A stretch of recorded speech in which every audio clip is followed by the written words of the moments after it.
Okay, today's homework and notes is an accumulation of everything we've learned this chapter. It's how we can look at an equation and what key points can we see, key features of the graph that we'll see. Okay. So here I've given you on A, the graph and the three forms of the equation. We have factored form, we have standard form, we have vertex form. Okay, we want to be able to identify the x-intercepts. Let's start there.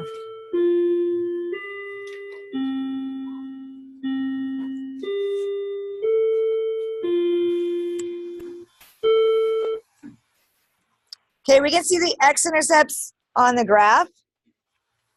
They're right here. And we can also find the x-intercepts in factored form. Okay, remember in factored form, we would just take the equations x plus 1, set them equal to 0, and x minus 3, set it equal to 0, and then solve. So we'd subtract 1 from both sides and get x equals -1. We would add 3 to both sides and get x equals 3. Those are the two x-intercepts, because the x-intercepts are where y is 0. So when I plug in 0 for y, I can get the x value. So our x-intercepts we identify as -1, 0, and 3 and 0. And we can also see them on the graph.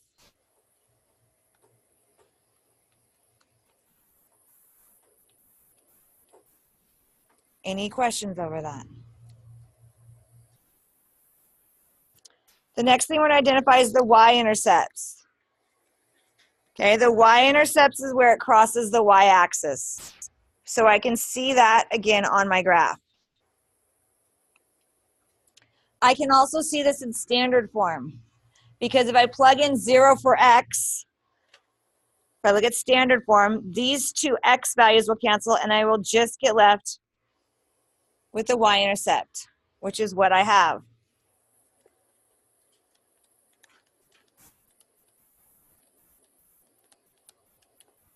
So the y-intercept is where x is 0 and y is 3. Sorry, -3.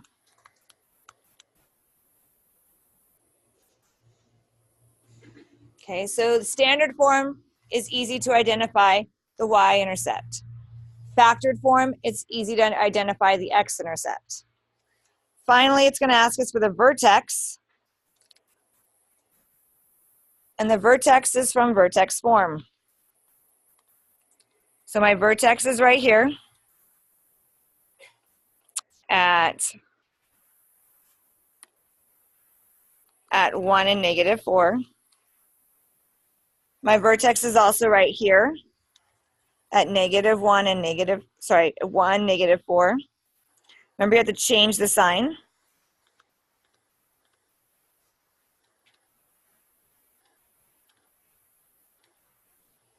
So our vertex is at 1 and -4.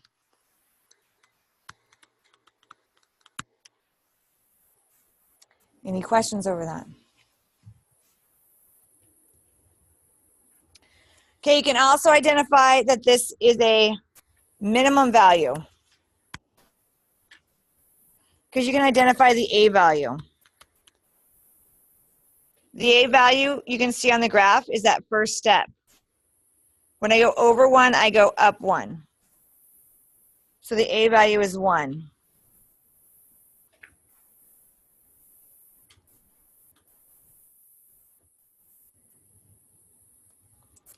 You can also see the a value in all of these.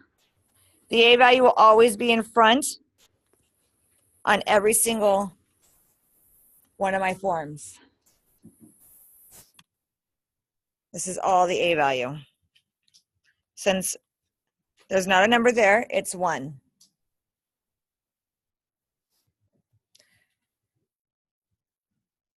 Any questions over that? Okay, next one. I'm going to have you guys try this one in your pairs.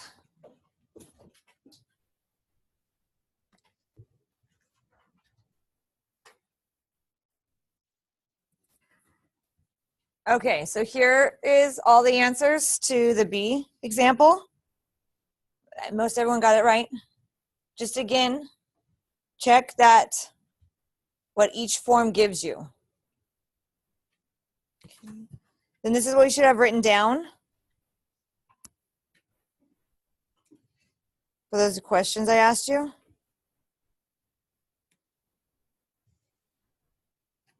Okay, if you identify, what do you identify in the graph given factored form? In factored form, it's easy to see the x-intercepts. You just need to make sure you're changing the signs. Then in standard form, you can identify the y-intercept in standard form, the constant or the number by itself. That's what the constant is the number by itself. When you are given a graph in vertex form, you can identify the vertex. You just have to make sure you're changing the sign in the parentheses. And what else do you notice about the different forms of the quadratic functions? You can see the a value in all three forms, and that will determine the max, the min, and the stretch or the shrink. So if your a value is like a 2, remember a number greater than 1, a value greater than 1 will stretch your graph, make it skinnier. Stretch it vertically. Okay. The a value that is a fraction, 1/2, 1/3, 2/3, is going to shrink your graph, which will make it wider. Any questions over that? Okay. So make sure you have some sort of idea like this on there. Okay, in your homework, this is what they're going to ask you to do. They're going to ask you to graph. They're going to give you the three forms of the graph of the quadratic function, and they're going to ask you to graph it. Okay, you can do this in different ways. I'll just review what we are currently focused on. So in factored form, this is going to give me the x-intercepts. So I'm going to subtract the 5 from both sides. Oopsie. And then I'm going to get -5 and 0 as an x-intercept and +1 and 0 as an x-intercept, because you have to change those signs. So I'm going to graph that. I'm going to go where x is -5 and y is 0. I'm going to go where x is 1 and y is 0. And graph those 2 points. Then in standard form, I can identify the y-intercept.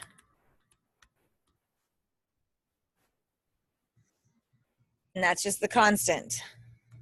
So the y-intercept is 0 when x is 0, y is -5.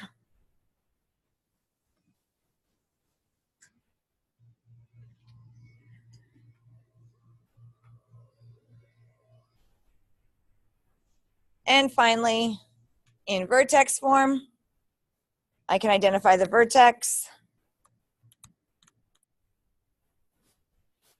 which is -2 and -9, because in parentheses, you need to change that sign. So I go where x is -2 and y is -9.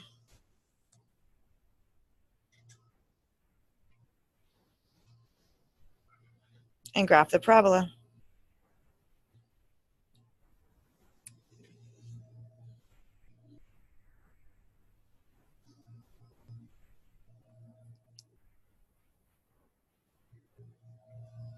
Any questions over that?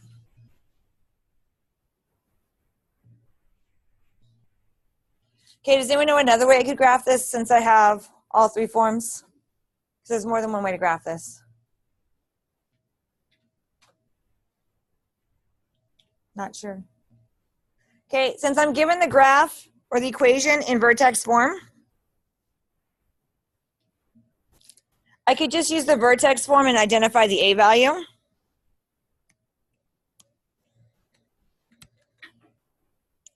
The a equals the 1 that's in front of all of these.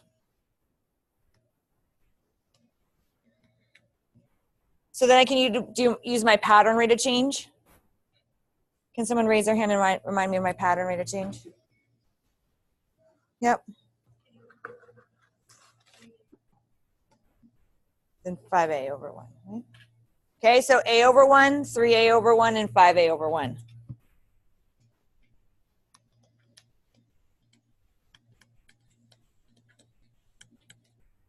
That would be my pattern rate of change. So I could just graph it like that instead of having to identify all the other parts. I don't care how you graph it, as long as you can graph it. Any questions over that? Okay, do the next one in your pairs.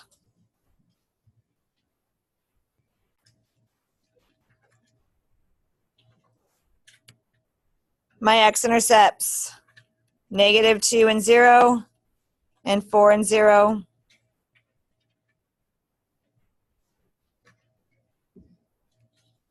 My y-intercept is at -8.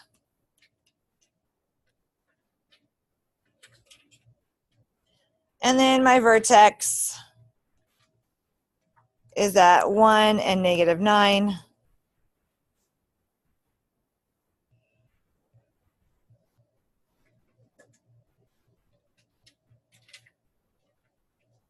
I graphed -1 and 9, so that's not very good, right? Let's fix that. +1 and 9.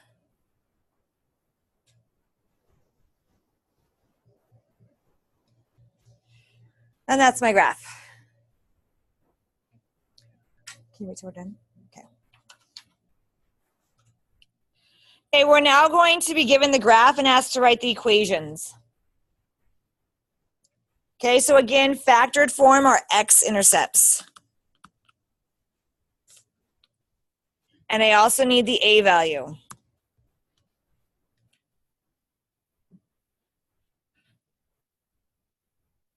To write it in factored form. So I have my x-intercepts here and here at 2 and 0 and 4 and 0. Then I need my a value. The a value is when I move over 1, how far did I move up? In class, how far did I move up? 2. So my a value is 2. So I plug that in. We're going to have f of x equaling, the 2 goes in front because the a value is always in front. And then I have x, and I change the signs, -2, and then x -4.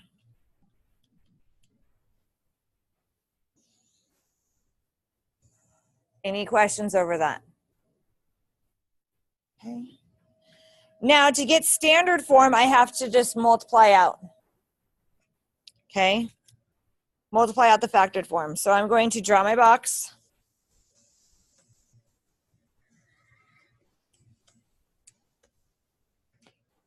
I'm going to use these two things first, and I'm going to worry about the 2 at the end. So I'm going to have x -2 and x -4. That's going to give me x squared minus 2x. X times -4 is -4x. And -2 times -2 is a +8. So then I have the x squared. I'm going to combine my like terms. Minus, not 8, but 6x. They're the same sign, so I'm going to add and get -6x. And then +8.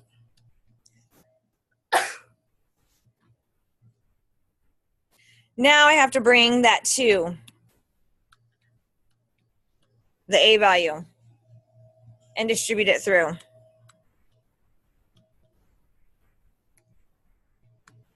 So I'm going to get f of x equals 2x squared minus 12x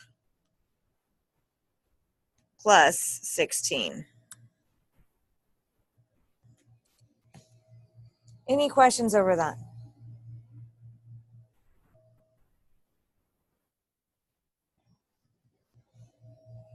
We're all good?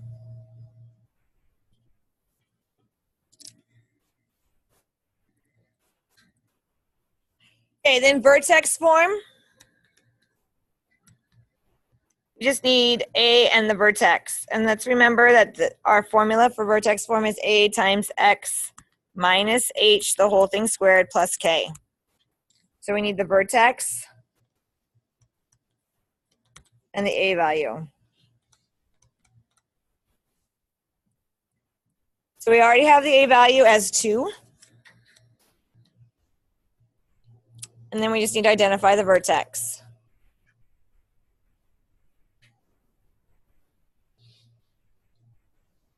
And the vertex is at 3 and negative 2.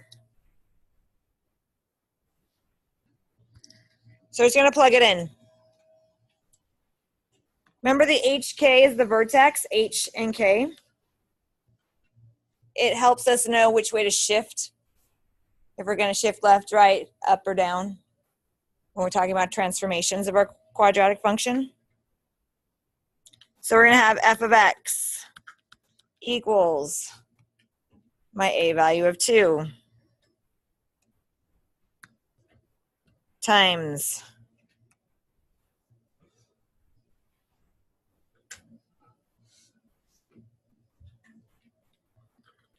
x minus the 3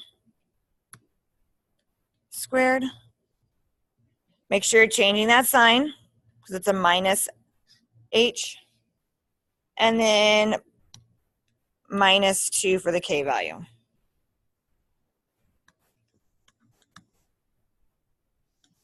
Any questions over that? How are we doing? We're good? Okay, next one, try that one on in your pairs.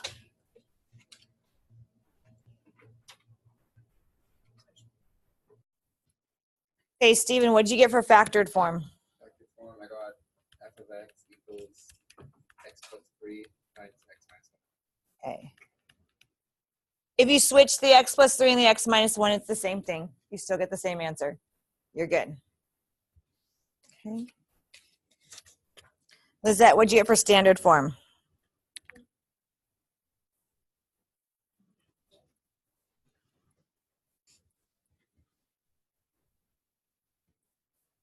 Is it 2 positive or negative? I think the 2 should be positive. You guys agree or disagree? Okay, if 3 is positive, then the 2 in the middle would be positive when I multiplied it out. I'll just show. So it's be x plus 3 and then x minus 1. X times x is x squared. 3 times x is positive 3x. 1, x times negative 1 is negative 1x. 3 times negative 1 is negative 3. So when I combine the 3 and the negative 1, I get a positive 2. Then go, what'd you get for vertex form?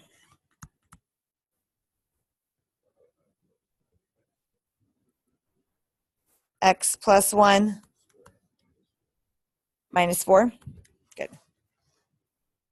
Okay. Those are our 3 equations. Any questions over that? Okay, you guys can begin.